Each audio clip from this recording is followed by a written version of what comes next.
Amaya. Today we're going to be looking at the importance of first aid at the workplace. A lot of people around the world die as a result of workplace accident or emergency in the workplace. This is not just associated to injury in the construction site. This could also be as a result of sudden ailment that take place at the workplace. However, do we know that it's a legislative issue, it's a legislative affair for an employer to provide a minimum first aid skill, knowledge, and equipment for at the workplace for every work environment? You know it's a violation of that law when these minimum standards are not kept under the health and safety law of the Federal Republic of Nigeria. So these are some key points that we need to look into when we talk about the importance of first aid in the workplace. One is, why is it important to put first aid in the front burner at the workplace? The answer is very simple. It's because it saves life. When we say it saves lives, it simply means that when at the point somebody collapses, if there is no trained first aider, there is no trained emergency personnel right there, the mishandling of such person could lead to the death of the person before they get to the hospital. It saves life because if somebody has a severe cough at the workplace and there is no first aid box where they can lay hands on materials to be able to stop such bleeding, that person could die as a result of drop in the circulatory system. If somebody suddenly collapses as a result of respiratory emergency and there is no defibrillator at the workplace, or maybe there is no resuscitation equipment at the workplace, that person could die. And you as an employer, just imagine if you happen to be the one involved in such situation.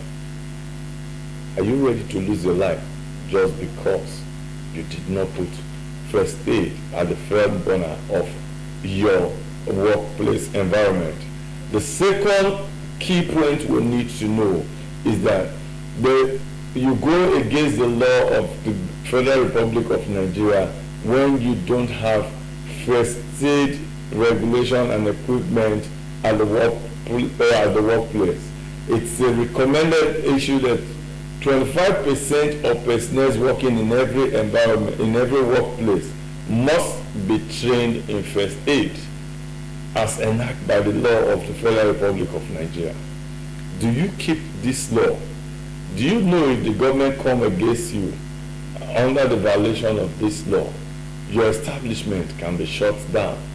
Be it a government establishment, be it a private sector, be it an individual institution, a one-man workplace, somebody must be trained in first aid, and a minimum first aid equipment must be available around the workplace.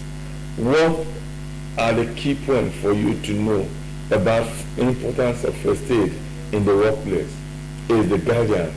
What are the laid down guidelines in the first aid, in the importance of first aid in the workplace?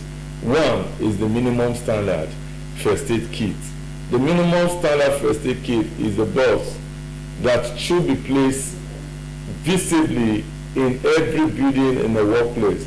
Let's say you have an institution, where you have more than 5-6 buildings around the workplace. Give you an example. For example, if you have an office, where we have a 4 flat in the building. Each of such flat is supposed to have a minimum of 1 first aid box. Each of that 4 flat must have a minimum of 1 first aid box. It's a minimum standard, not to be compromised. Such a building should have a minimum of 2 AED, external automated defibrillator, in such a building. In case somebody suddenly develop heart attack, somebody have cardiac or respiratory difficulty, the person will need the defibrillator to be able to restart the heart. They also The first aid kit is to enable those who will respond to emergency to respond effectively and adequately in such a situation. The second guidance that law provides is that people must be trained in first aid. How are they trained in first aid? You should get the recommended professional first aid institution to come to your workplace and train a minimum of 25% of your workforce.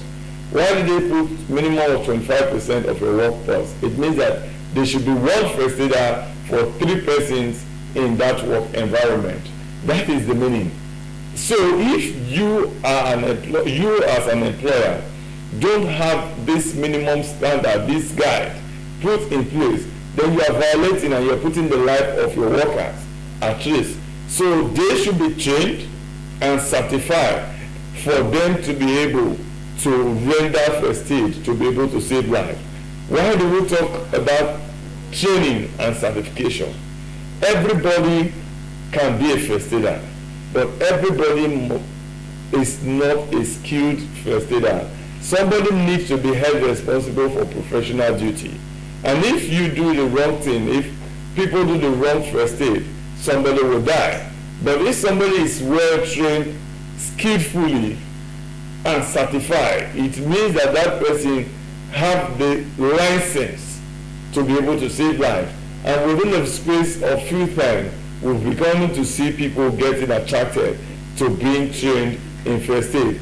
As a matter of fact, as an employer, if you need to employ somebody, the person needs to present its minimum basic first aid certification that expires every 3 years.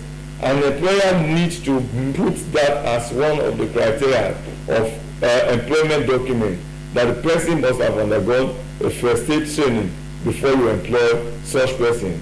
However, if you already have a workforce that is not trained, that they are not certified first aiders, it is your responsibility as an employer to be able to provide such training for them.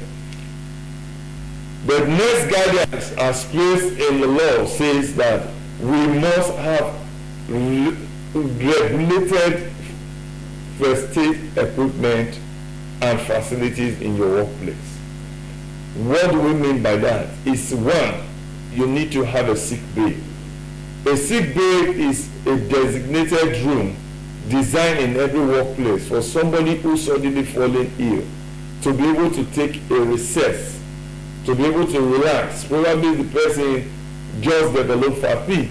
The person, such a staff should not be allowed to take the next vehicle or drive home in such a situation, because the person is fatigued and the person could just doze off. The person could just get dizzy on the way home, and the person will collapse. If you have a sick bay, that is a point where your first aid personnel need to refer anybody who suddenly become ill or somebody who sustain injury for proper monitoring and recovery in such a situation. You should have a first aid kit. A first aid kit should contain one, when we're looking at minimum standard one, it should have an hand glove, a pair of hand gloves in the kit to protect those who will render the first aid. It should have what we call a resuscitation kit. It's a barrier that could be used to give somebody a mouth-to-mouth respiration. Your first aid kit should have bandages, different type of bandages. Your first aid kit should have pads, different types of pads as recommended for the workplace. Your first aid kit should have what we call a counter drug. Counter drugs are those first aid drugs that are recommended specifically to be given to somebody who ever have a cardiac attack, or somebody who suddenly have headache, or somebody who suddenly is dehydrating. These are drugs that are recommended to be in a first aid kit. A workplace first aid kit should also have what we call disinfectants and non-alcoholic antiseptic. You should have scissors in your first aid kit. You should have notebook for documentation of workplace injury. for workplace injuries. Those notebooks are very important to record both the injuries when it takes place, what are the recovery process, those things that are out of the first aid kit that need to be replenished on its own. So for every workplace, you might need to get the service of a first aid consultant who will come and look at your work environment and recommend. Don't just go to the shop and buy an expensive first aid kit because the regulation says you must have a first aid kit. Every first aid kit is designed in respect to work-related injuries. So if you are an employer and you want the first aid kit, you can just work or consult any first aid expert to be able to recommend for you. You need to have an AED installed in your workplace. AED is automated external defibrillator. This defibrillator can save life and is a magic worker on its own. You also don't just go to the market and buy any AED because they are clinical AED that is specifically made for a section of the hospital, and they are mobile AED that is specifically built for your workplace. You should have what we call dispatch personnel. In your workplace, do you have a network that if somebody suddenly collapses, you should have a recommended way of dispatching that person, of transporting the person from point A to point B when the case is going out of point? You need to have such. You need to have dedicated personnel, which I've already talked of. That when there is an emergency, this person leave whatever they're doing and go and respond to the person. You should have a reference center. Every institution should have a reference center. What we call a reference center. First aid is an emergency care. There's what we call continuity of care. It means that whoever collapse now do not collapse as a result of just an immediate situation. There should be a secondary care that will be given in the hospital. So if you wait for that emergency to happen and decide to transport the person to the hospital, the person could die in the hospital waiting for protocols. But if you have a reference center as an institution, it means that when something happens now, they call the reference center and say, we are referring our staff. Before you get there, the entire hospital is waiting for you. They don't request for card, they don't request for deposit or different type of protocol that could lead to the death of people. A lot of workplace injury have ended up in death as a result of lack of reference center agreement between that work institution and a medical institution that the person will be referred to. So remember, the simple guidance that are stated in the law says that you must have a standard first aid center rule. You must have people that are trained in your workplace and certified, and you need to have the minimum equipment for people not to die in your workplace. Finally, you need to note that these following steps are very important in your workplace first aid. One is that first aid preserve life. First aid preserve life, and it is your responsibility as an employer to preserve the life of every employee that you have. It prevents the situation from aggravating.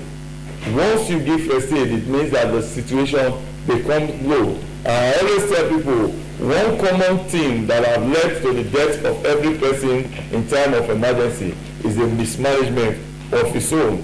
You ensure that when you render first aid, it promotes recovery to that victim that you are responding to.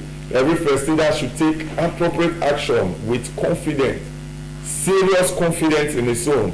If you are certain that you are confident of what you're doing, the person will be alive. And finally, ensure that you make that call.